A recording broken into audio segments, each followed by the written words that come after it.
great book, the beginning of the year.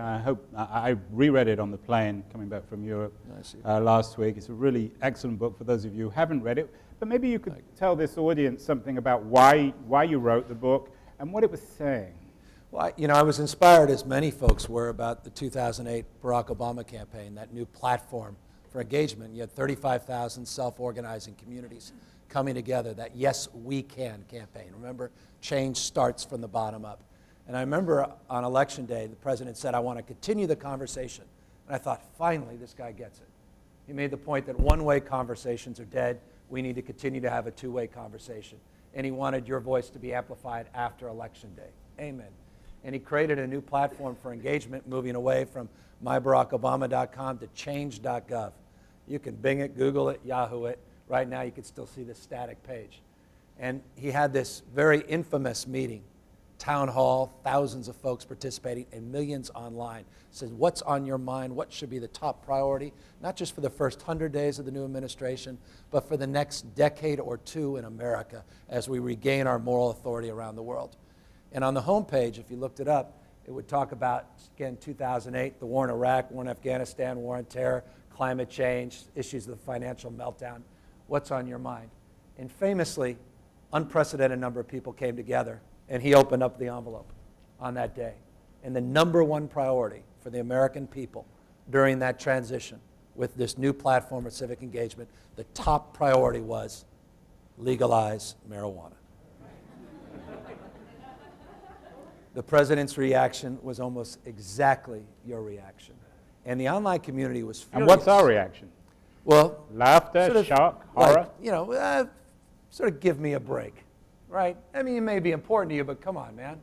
War in Iraq, I mean, it's Lehman Day, post-Lehman Day, September 15th, macroeconomic, there's bigger issues, perhaps.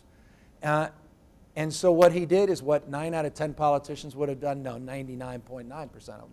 He turned down the site for reconstruction. You'll see that static page never changed. And he transitioned from change.gov to whitehouse.gov.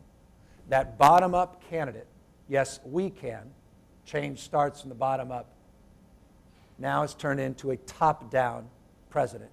Yes, he can. Change is sort of sold down from the top. And therein lies, from my perspective, the great challenge. And how do we unlock that? And that was the inspiration of the book.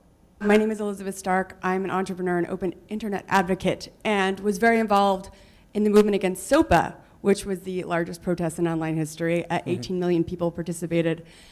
And one of the comments I wanted to make there was that there's a significant need for, as mentioned, the Silicon Valley community to connect more with government. On the one hand, with that movement, lots of technologists found out that government didn't understand the internet. But on the other hand, technologists did not understand government or the way that DZ worked.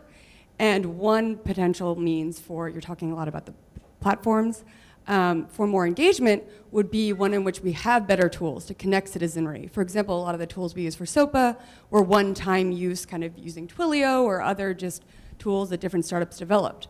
But having better tools where the technology community is connected with those in DC and those in government, where people can engage, where people engage not just about technology, but about all the issues that they care about. Oh, and by the way, apparently the Obama administration didn't understand Reddit, because I have a feeling they were behind the marijuana legalization. When you have online communities and things become a meme, then millions of people will engage with things. So I don't believe technology can solve all our problems, but technologically speaking, this notion of platform thinking, this notion of active engagement, I think are foundational in principle to the history of our democracy, and in many ways are going back to our roots.